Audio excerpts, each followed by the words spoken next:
Bem-vindo a mais um episódio de Edificando Famílias na Fé. Eu sou o pastor Brian, essa minha querida esposa, a dona Rebeca. Estamos muito alegres, contentes com a sua presença conosco mais uma vez.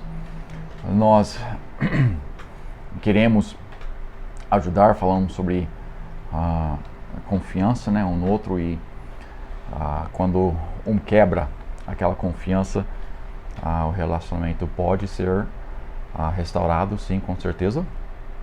E nós devemos, não importa o que o cônjuge fez, o que o marido ou a esposa fez, nós podemos restaurar esses problemas, podemos restaurar aquela confiança que o casamento teve antes, qual for o problema. E hoje eu quero que nós falamos um pouco sobre essa restauração da confiança e a importância da parte daquela pessoa que realmente causou que aquela confiança fosse quebrada. Então, se você o mais comum, vamos dizer, seria ou pornografia ou um adultério, alguma coisa assim, que você quebrou a confiança com a sua esposa, seu marido. Mas a pessoa que quebrou a confiança, a pessoa que pecou, a pessoa que fez a coisa errada, hoje o foco é mais para você, para restabelecer esse confiança do seu parceiro.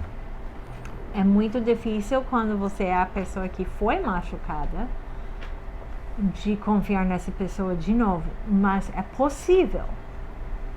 E se você não faça a coisa que você precisa, que é perdoar, que nós vamos ensinar como o outro episódio, mas você mesmo vai sofrer.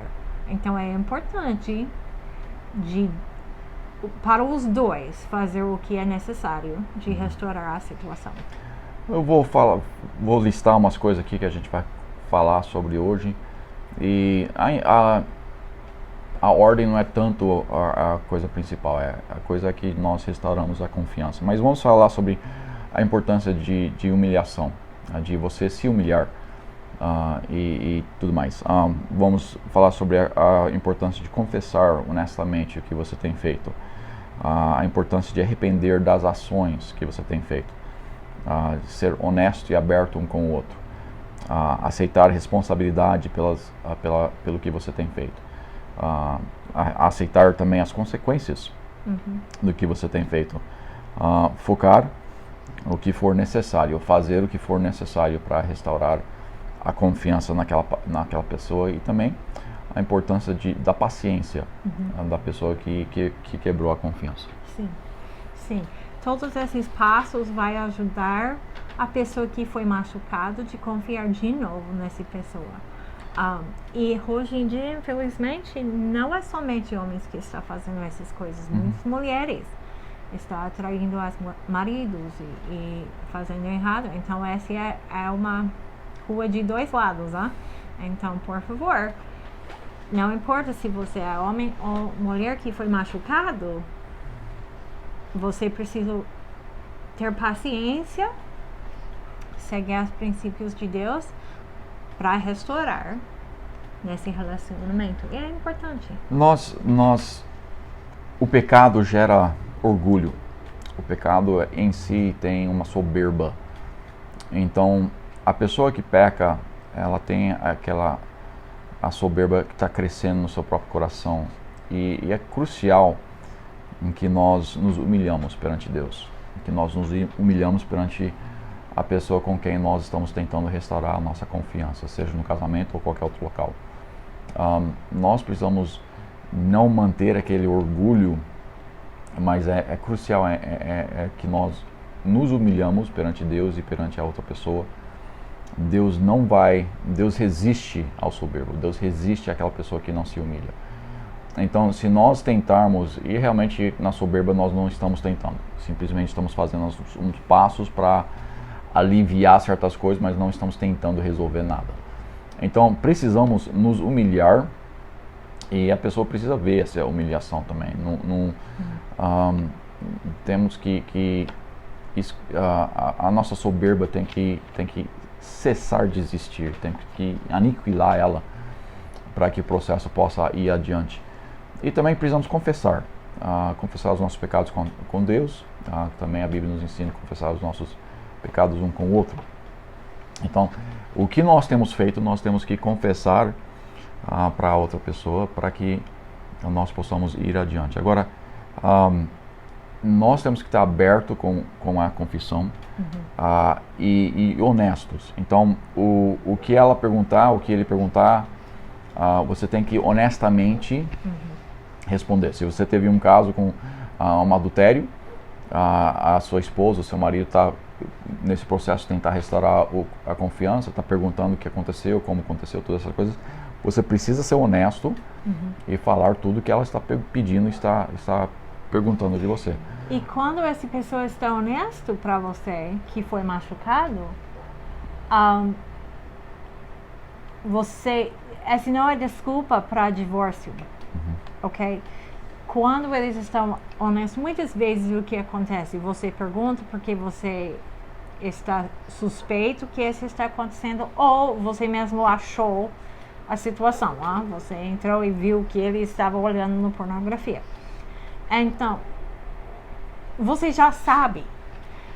E muitas mulheres, especialmente, chegam nesse ponto e falam, então, tchau, e vai embora. E os problemas da sua vida vai aumentar e aumentar. Não é a resposta. Quando eles admitem, então é a hora de buscar conselho e ajuda, não de correr por fora. Sim. Então, a importância de buscar ou de estar aberto, né? De pedir perdão, de estar confessando o que você tem feito. Deixa eu também dar uma cautela para a pessoa que está fazendo as perguntas, né? Sim, você precisa saber um certo tanto do que aconteceu, mas não precisa saber tudo também.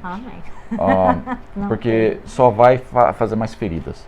Então, você tentando descobrir todos os detalhes não é, na minha opinião, não é aconselhável. Não é saudável. Então, a pessoa que cometeu o pecado, se o marido ou a esposa está perguntando todos os detalhes, dá todos os detalhes. Você precisa ser honesto. Você precisa ser aberto com tudo que você tem feito. Agora, a pessoa que foi ferida, eu não recomendo que você busque muito. Sim. Sim, precisa saber que foi adultério, precisa saber com quem foi, talvez. Mas muito além disso, o tempo que teve aquele caso, talvez. Mas além disso, não precisa entrar em muitos detalhes para sua mente, para não ferir mais do que for necessário.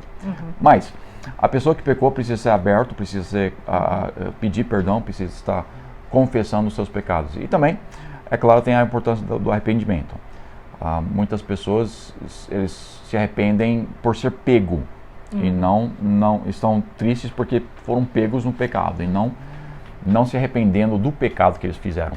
Sim. Então eles estão mais preocupados que foram pegos, estão mais preocupados com as consequências do que eu pequei contra Deus e contra o meu marido ou contra a minha esposa e não tem um arrependimento sincero ou genuíno aí. Sim.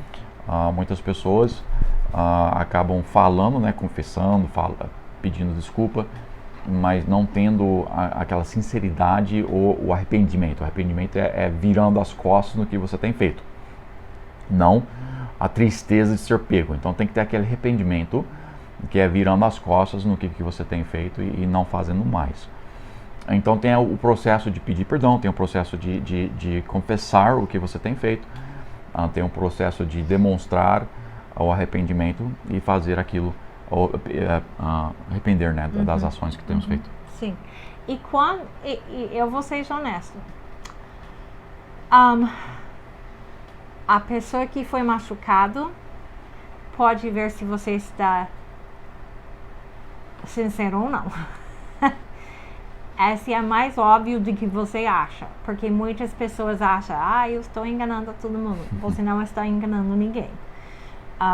Até outras pessoas fora da situação pode ver se você é sincero ou não. Então fica consciente disso. Sua esposa, se é homem, sua esposa vai saber se você realmente está querendo ser sincero ou se você está só falando isso porque você está arrependido que você foi pego. É muito óbvio. Então, o que pecou tem que estar aberto, tem que ser honesto, tem que também aceitar a responsabilidade pelo que ela tem feito. Muitas pessoas tentam tacar a culpa na outra pessoa, principalmente se foi um adultério, né? Ela me tentou, ela foi atrás de mim, blá blá blá, e tenta não aceitar a responsabilidade pelas suas ações. Nós vemos a vida de José. Ele foi tentado, a esposa do chefe dele literalmente pegou ele pela roupa para forçar ele a ter sexo com ela, mas ele fugiu. Ele não queria pecar contra o seu Deus e nem contra o seu chefe. Então nós todos temos que aceitar a responsabilidade. Ele poderia facilmente ter pecado com ela e acusado ela, né? Foi ela que forçou, foi ela que me fez fazer isso. Mas não, o nosso pecado é por nossa culpa. Não importa quem começou, não importa quem isso, aquilo, nós podemos sempre falar não, nós podemos sempre, a Bíblia nos ensina que Deus sempre dá uma forma de escapar toda a tentação. Então nós temos que estar dispostos a aceitar a nossa responsabilidade pelo nosso pecado. E isso é crucial que façamos. Também, em todo esse processo, tem que ter uma humildade. E temos que ter a humildade suficiente para aceitar as consequências do nosso pecado. Certos pecados, dependendo do pecado, você vai perder, se for pastor, você vai perder o seu cargo. Nunca mais vai poder ser pastor. Você vai perder certos privilégios, vai ter consequências do seu pecado. E nós temos que estar dispostos a aceitar essas consequências que são para. E infelizmente aqui no Brasil isso não acontece. Até no Brasil eu sei muitos pastores que não devem ser pastores porque eles fez adultério e ficavam no pastor. Aqui no Brasil não vi muita consequência pessoalmente, mas é garantido que vai ter consequência com Deus. Só porque você está não vendo as consequências, não significa que não vai ter consequências. Se você cometeu adultério, é bem possível que você pegou alguma doença. E em frente de Deus, na frente, quando você está em frente de Deus, Ele não vai falar, não foi problema nenhum. Você vai ter consequências. E essa não é uma coisa muito óbvia no Brasil. Infelizmente, aqui, quem peca não tem problema. Nada acontece. Parece dessa forma. E parece, mas acontece. Sua vida vai ser destruída, coisas vai acontecer. Então, não acha que você não vai ter consequências. Vai ter consequências. Mas o que cometeu o pecado tem que estar disposto a aceitar as consequências humildemente. E parar de lutar contra elas. Tem certas coisas que você vai ter que... se você destruiu a confiança do seu marido, da sua esposa, vai ter certas coisas que ela vai precisar, ou ele vai precisar, para um tempo pelo menos, se não para o resto da sua vida, para restaurar aquele relacionamento. E você tem que estar disposto a buscar ajuda, a humildade de buscar a ajuda de alguém. Não a psicólogo. A psicologia não vai te ajudar, psicólogos não vão te ajudar, a filosofia humana não vai te ajudar, vai ter que ser um pastor, alguém que conhece a palavra de Deus para poder te ajudar a restaurar o seu relacionamento marido e mulher. Se você está nessa situação, infelizmente, nós notamos que muitos pastores brasileiros não sabem como ajudar. Então, se você está nessa situação e seu pastor não pode ajudar, por favor, fique em contato conosco, porque nós sabemos conselheiros bíblicos que podem guiar você pela Bíblia. Então, eu sei que tem pessoas que realmente você não tem ninguém para ajudar. Você está sozinho, seu pastor não sabe o que fazer. Ele fala, então vai para psicólogo, alguma coisa assim. Não vai para lá. fique em contato conosco, porque nós podemos ajudar você a achar uma pessoa que leva você pela Bíblia para a resposta. Então, você vai ter que se arrepender, vai ter que confessar os seus pecados para o seu parceiro. E vai ter que ter a humildade e a honestidade de poder buscar a ajuda de um pastor, do seu pastor, e depois, se ele te passar para outra pessoa, se novamente, como a minha esposa falou, se precisar ou quiser, entre em contato conosco. Mas quando você vai para esse aconselhamento, você precisa estar disposto a fazer tudo que eles falarem. Sim. Então, é bem provável que o pastor, a pessoa que vai te ajudar, vai falar para você ler algumas coisas. É bem provável que eles vão falar para você parar de fazer certas coisas. É bem provável que eles vão te falar começar a fazer certas coisas.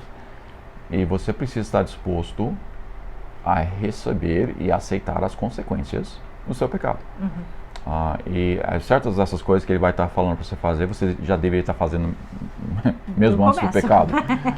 Mas principalmente porque você caiu, principalmente porque você rachou a confiança e quebrou aquela confiança e não foi honesto e fiel, você agora precisa ir além, talvez, do que precisaria antigamente. E tem que estar disposto a ter a humildade para sofrer as consequências do seu pecado.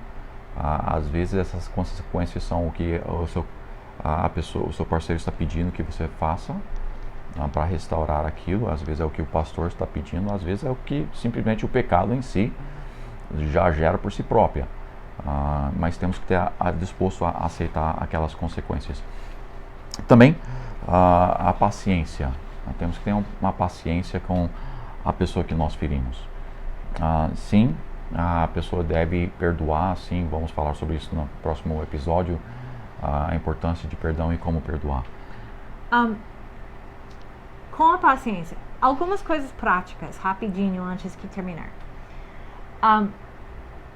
Nunca ter o internet, o computador, o celular dentro do seu quarto, fora do despertador, porque ninguém tem o relógio mais, mas despertador. Não mexe com a internet. Se você está casado, eu espero que você é, usa a mesma página do Face, usa a mesma e-mail. A razão por isso é porque eu posso ver tudo que ele está recebendo e vice-versa. E mesmo se você não tem a mesma, tem acesso. Sim. Nós temos o mesmo e-mail, mas se eu tivesse um e-mail separado que o dela, ela teria acesso para o meu. Eu teria acesso para o dela. Sim. Os nossos filhos, enquanto estavam em casa, nós tínhamos acesso para tudo que eles tinham. Então tem que ter aquela honestidade. Não deixa a computador em um lugar secreto. Sempre há lugar fora. Nossa vida inteira com filhos, nós sempre tem o computador por fora, onde eu posso ver o que está acontecendo. O meu escritório está no outro quarto aqui, mas do quarto que nós estamos gravando isso aqui, você consegue ver a minha tela. Então a tela tem que estar visível e não fecha a porta, deixa a porta sempre aberta. Aqui, né, minha esposa falou, nunca deixe um computador, uma televisão dentro do quarto, ou em um lugar onde que fica difícil para a pessoa chegar e ver o que você está fazendo. Você tem que ter a sua tela tem que ser bem visível para todos poderem ver. Nós realmente tirou a porta do quarto onde está no computador, porque não tem jeito de fechar a porta e fazer errado. Então, coisas simples assim, ajudam muito de restaurar a confiança. Sim. E o nosso tempo está acabando, mas tiver qualquer pergunta, qualquer outra coisa que a gente pode esclarecer, faça favor, entre em contato conosco. Nosso e-mail pastor@igrejabatistacompaixão.com. Novamente, aquele e-mail é pastor@igrejabatistacompaixão.com. E nós adoraríamos poder te ajudar de qualquer forma possível. Também, se você tiver um episódio, um assunto que você quer que nós, sobre o qual você quer que nós falamos, também pode mandar um e-mail pedindo para essas coisas. Não se esqueça de compartilhar esse vídeo, esse podcast, e também não se esqueça de se inscrever para receber mais no nosso YouTube e também no podcast. Deus abençoe e espero te ver na próxima edição de Edificando Famílias na Fé.